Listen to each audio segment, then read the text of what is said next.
प्रभुपाद जी कह रहे हैं हर भक्त को जितनी भी किताबें छपी हैं उनको उसको मस्ट लिखा है, पढ़ना चाहिए, मस्ट।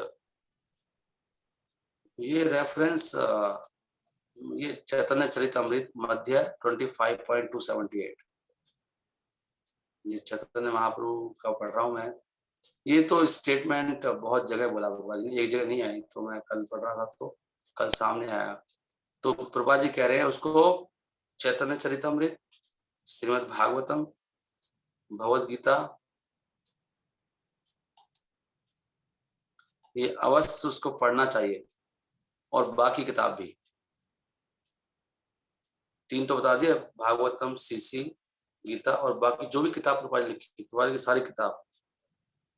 वरना कुछ समय के बाद वो लोग केवल जो भक्त हैं, चाहे गुरु क्यों ना हो, इस्कॉन में गुरुओं का पतन हुआ है, उसका एक मुख्य कारण ये था, उन्होंने ये सब छोड़ दिया था।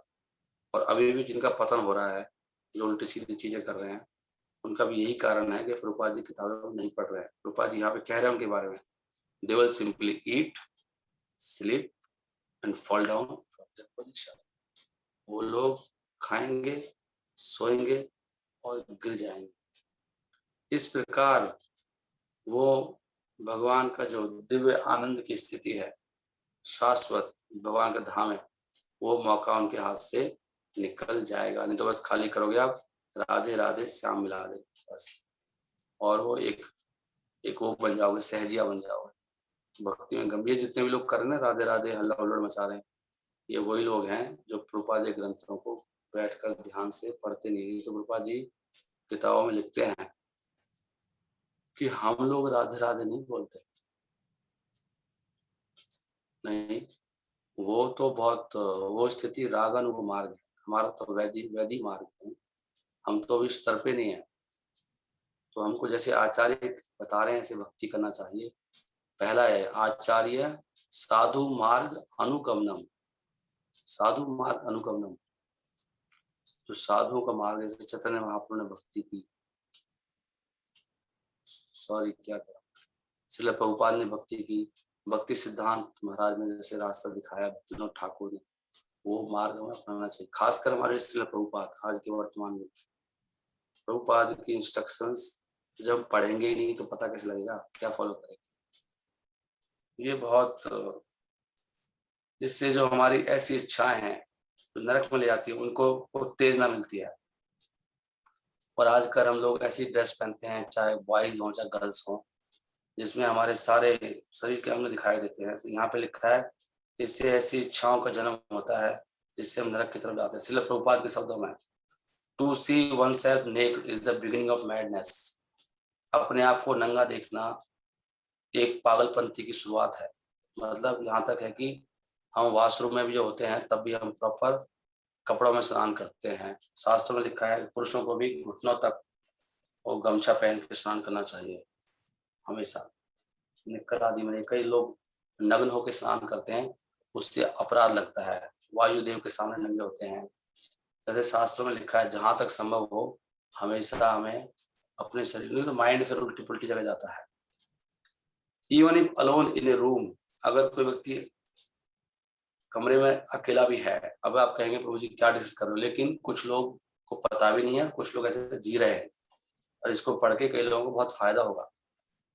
कुछ लोग सोचते हैं हम रूम में अकेले हैं तो नंगे होकर कपड़े चेंज कर सकते हैं, नंगे हो जाते हैं, लेकिन ये मर्यादा है।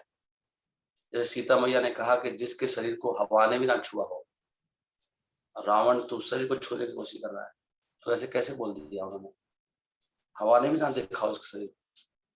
मतलब इसका मतलब कल्चर ऐसी है कि वो बहुत हमेशा ही स्नान के समय भी हमेशा हमेशा अपने आप को ऐसे रखते हैं, कुछ समझ ना सके मोटा है कि पतला है। That is the culture. Even if alone in a room one should not for a moment B exposed, तब भी उसको शरीर को नंगा नहीं करना चाहिए। That includes while bathing, while changing and even while sleeping. सोते वक्त भी, कपड़े चेंज करते वक्त भी, स्नान करते वक्त भी हमको ऐसे ही रहना चाहिए। ये वैदिक कल्चर है। तो महाराज यहाँ पे प्रॉपर सिस्टम लिख रहे हैं कैसे नहाना चाहिए, वो तो मैं स्किप कर रहा हूँ, कि गमछा कैसे पहनना है, एक गमछे से दूसरा गमछा कैसे बदलना है। महाराज तो इसमें लिखा है कि जिस गमछे से नहाते हैं उसको उससे पहुंचना चाहिए और सूखा गमछा फिर पहनना चाहिए। गमछे से नहा रहे हो उसको निचोड़ के उसी से पहुंचना चाहिए, ताकि आपको एक ही टॉवल से दोबारा अगर हम पहुंचते हैं तो वो गंदी हो चुकी होती है। वैसे ही आप नहाए नहीं, स्वच्छ नहीं हुआ, एक टॉवल से दोबारा नहीं पहुंच सकते। दिस सिस्टम, ये भी हम सब लोग करते हैं। वही टॉवल 3-4 दिन चलती रहती है तो पूरा गंदी दिखाई ना देना, हाँ गंदी हो गई अब तो। समझ पा रहे हैं आप लोग? ये लिखा है इसमें, ये अच्छा पॉइंट था।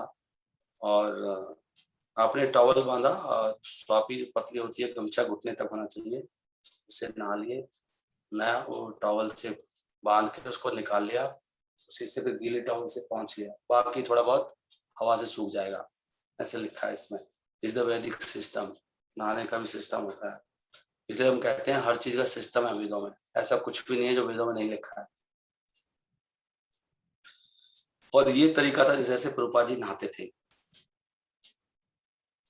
क्लियर लिखा है, गमछा should be at least knee length for the sake of decency. कुछ लोग निक्कर में घूमते रहते हैं ऐसे, तो वो भी बहुत गलत सिस्टम है पहन के।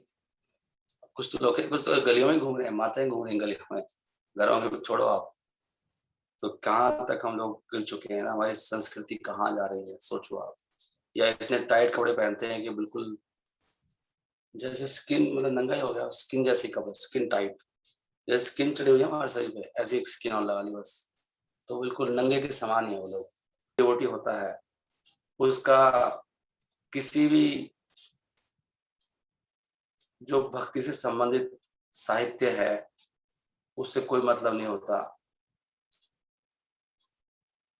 जैसे कि आपका टीवी देखना है, थिएटर में जाना है, या ऐसे खाना खाना है जो नॉन डिवोटी ने बनाया हुआ है, या स्पोर्ट्स देखना है क्या चल रहा है, पॉलिटिक्स देखना, फैशन, या मार्शल आर्ट सीखना, या ऐसे संगीत सुनना। क्योंकि जो कमजोर मन है वो कुछ ना कुछ बहाने ढूंढ लेता है इस तरह के बेकार के कार्यों में लगने का, और वो कुछ ना कुछ नई नई चीजें खोजता रहता है कि वो भक्ति से संबंधित ही है, तो भक्ति के लिए देखना पड़ेगा, बच्चों के लिए देखना पड़ेगा। परंतु 95% जो समय हमारा हम उनमें लग जाते हैं अपनी ही इंद्रिय तृप्ति के लिए, not for the sake of भक्ति। तो जो भक्त टीवी देखता है वो कभी भक्ति कर ही नहीं सकता। अखबार पढ़ने वाले से दिमाग बिल्कुल, माइंड को तो थोड़ा सा भी कुछ चाहिए उसी से खत्म हो जाता है, इसलिए बहुत सावधान रहने की जरूरत है। हरे कृष्णा। तो चैतन्य महाप्रभु ने चेतावनी दी थी कि भौतिक व्यक्तियों के हाथ का खाना से मन जो है दूषित हो जाता है और फिर हम कृष्ण को याद नहीं कर पाएंगे और हमारा जीवन खराब हो जाएगा। दूषित दूषित हाइले मन, विषेरा अन्न खाइले दूषित हाइले मन, ऐसे महाप्रभु ने बोला था कि किसी विषयी आदमी के हाथ का खाना खा लो, जो विषयी है, जो इंद्रिय भोग करता है, तृप्ति करता है, वैष्णव नहीं है, उससे मन दूषित हो जाता है, फिर कृष्ण स्मरण नहीं होता, फिर कृष्ण का स्मरण नहीं कर सकते आप। तो जो अन्न नॉन डिवोटी के द्वारा पकाए जाते हैं, जैसे मैंने अभी बोला था उत्सव के समय पे जो लोग 16 माला नहीं कर रहे हैं उनको नहीं पकाना चाहिए, अगर वो फिर भी नहीं मान रहे हैं कहने से भी, तो ये बहुत बड़ी उद्दंडता है। आपको देखना चाहिए मैं 16 माला नहीं कर रहा हूँ, चाहे माता जी हो चाहे प्रभु जी हो, उनको नहीं कुकिंग करनी चाहिए कि नहीं मेरे को करना है। अपने आप ही देखना चाहिए ना भाई, मैं क्यों कुकिंग कर रहा हूँ, दूसरे का जिंदगी खराब कर रहा हूँ। मैं 16 माला नहीं कर पा रहा, इसमें पापी हूँ और अपराधी हूँ, तभी तो नहीं कर पा रहा हूँ। मेरे मन में इतनी वासनाएं घुसी हुई हैं, वो मुझे माला नहीं करने देती, मुझे बैठने नहीं देती एक साथ, वो इधर उधर ले जाती है मुझे। और फिर मैं अन्न पकाऊंगा तो मेरा जैसा मन है ऐसे ही खाने वाला हो जाएगा सबका। तो उत्सवों में 16 माला करने वाले ही जो अच्छी तरह भजन करते हैं उन्हीं को बनाना चाहिए, ताकि वो अन्न खाने से सबका मन शुद्ध होगा। अगर आप उत्सव मना रहे हैं और ऐसे लोगों ने बनाया है जिनका मन बहुत वाहियात है, वो रुकता ही नहीं है, भागता है कभी यहाँ कभी वहाँ, वो बैठ ही नहीं पाता है, और उन्होंने खाना बना दिया ऐसा प्रसाद, तो आप सोचो प्रसाद पहले तो भगवान ग्रहण नहीं करेंगे। भगवान क्यों ग्रहण करेंगे आपके हाथ का प्रसाद भाई? वो आपके नौकर हैं, आप उनकी इतनी सी बात नहीं मानते हैं, तो आपके हाथ क्यों खाएंगे? वो बिल्कुल भी नहीं खाएंगे। तो प्रसाद ही नहीं है, वो खाना खा रहे हैं सब लोग। इसलिए जो कम से कम 16 माला करता है, अच्छी तरह से बैठ के डेली नित्य है, जिसको 24 घंटे में से 16 माला भी नहीं हो रही, बहुत वाहियात व्यक्ति है वो व्यक्ति थोड़ी पशु है वो। मैं नहीं कह रहा, ऐसे प्रभुपाद जी कह रहे हैं, आपको बुरा लगेगा, इसका मतलब ये नहीं मैं उनसे घृणा करता हूँ जो 16 माला नहीं करते, लेकिन मैं उनको उठाने के लिए बोल रहा हूँ। उनको समझना चाहिए कि हमारी बहुत बुरी हालत है, और इसलिए वो जब भक्तों की सेवा करेंगे, भक्तों के प्रति अच्छे भाव रखेंगे, तभी उनको कृपा मिलेगी। उनको कृपा ही नहीं मिल रही है, उनकी भावनाएं शुद्ध नहीं है भक्तों के प्रति, उनकी श्रद्धा पूरी नहीं है, उनकी श्रद्धा बहुत ज्यादा फैली हुई है कि यहाँ यहाँ यहाँ यहाँ, इसलिए वो कोई माला नहीं कर पाएंगे बैठ के टिक के। इतने साल हो गए 16 माला नहीं हो रही, क्या मतलब माइंड बहुत बदमाश है।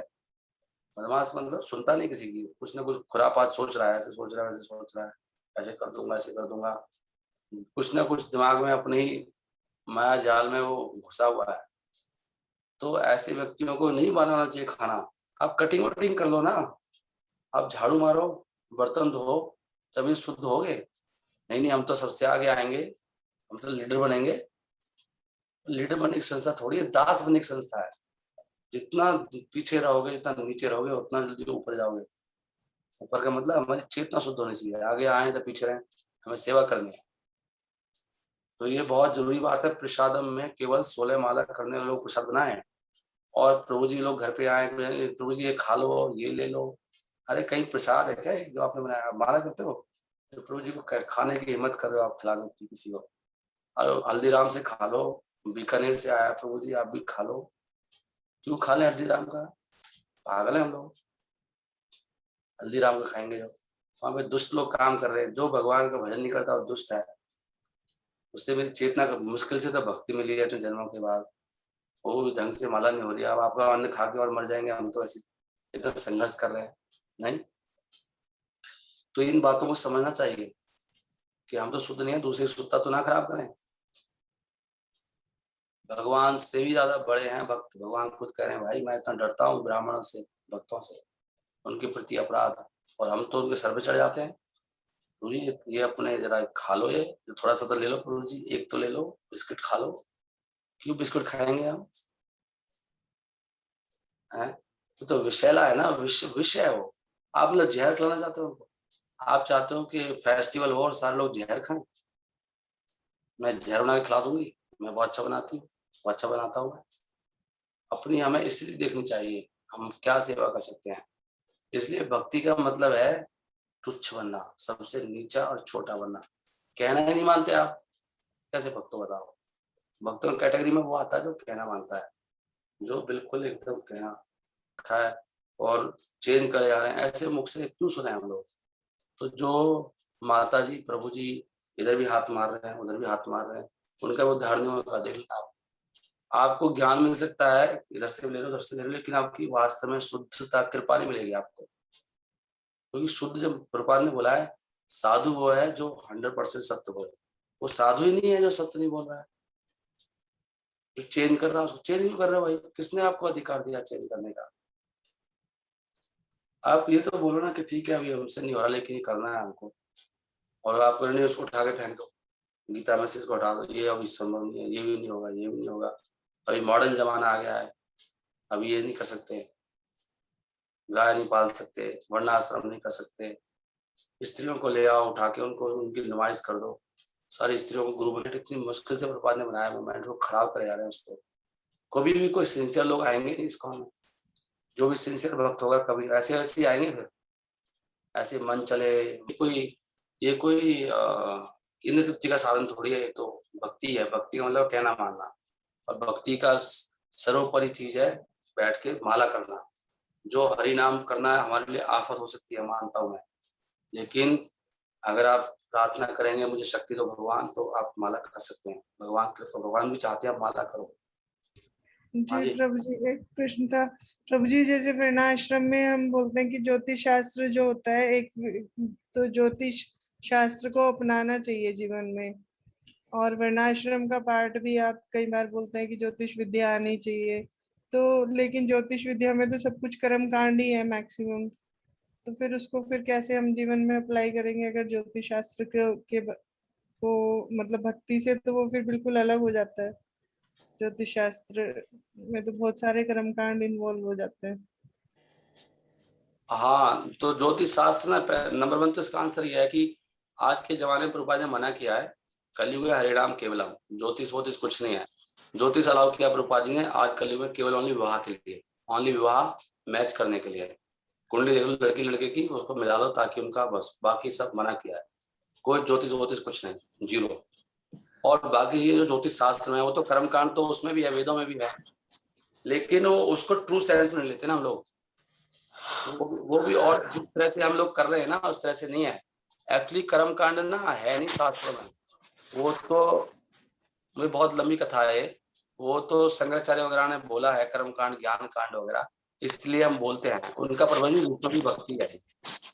अभी आपने डिस्टर्बेंस आ रही है शायद, तो उसका पर्पज भी विष्णु भक्ति है। जब देवताओं की जहाँ भक्ति दी गई है वो विष्णु को संकेत ही कर रहे हैं वहां पर ना, और वो स्टेप बाय स्टेप है। अब कुछ दूसरा ये भी है, कुछ लोग जो मूर्ख है वो तो मानेंगे नहीं, तो उनके लिए कोई रास्ता दिया है, एक तरीका ये भी है, उनको लगाने के लिए दिया है। जैसे कि आप बोलोगे शिव पुराण में तो दिया ही है शिव जी की भक्ति करो, तो दिया हुआ नहीं, मूर्खों के लिए दिया हुआ है। तो इसका उत्तर दूसरा ये भी है, अगर ज्योतिष में कुछ दिया हुआ है, कुछ जो मानने वाले ही नहीं है असली बात को, धर्म को, तो उनके लिए भी कोई रास्ता दिया है कि भाई ठीक है, जब मानना ही नहीं तो ऐसे तो शास्त्र में मांस खाना भी दिया है, तो क्या मांस थोड़ी खाएंगे, वो तो मूर्खों के लिए दिया है, ऐसा समझना चाहिए। इट्स ओके माता जी।